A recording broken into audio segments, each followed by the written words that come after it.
Welcome to the Clapback with Julie Roginsky, where we take Twitter back from the trolls, so haters may hate, but this partisan political hack claps back. I had some major troll action on tap over Trump's wiretapping claims. We remember when Donald from Mar-a-Lago tweeted that President Obama wiretapped the phones at Trump Tower during the campaign. Well then, Republican House Intelligence Committee Chairman Devin Nunes admitted this. Wouldn't physically go over and wiretap Trump Tower, so now you have to decide, as I mentioned to you last week, are you going to take the tweets literally? And if you are, then clearly the president was wrong. But taking these tweets literally? Okay, so I tweeted, is the other alternative to take them platonically? It's time the allegory of the cave was updated for a new millennium.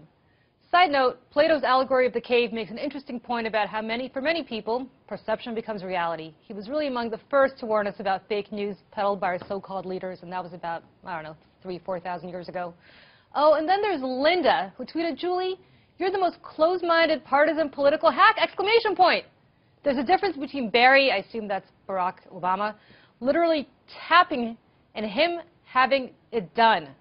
To which I responded, except there is literally, or even metaphorically, no evidence for either. So here's the thing.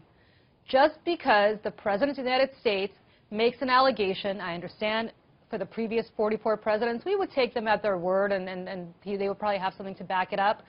But when the 45th president makes an allegation for something he reads on Breitbart or InfoWars or from some allegory of the cave type fake news site, then you might have to double check where that comes from. And so Tucker Carlson did. Tucker Carlson this week asked him where he actually got this idea that Barack Obama tapped his phone, his Trump Tower, some capacity of his. And he said he read about it.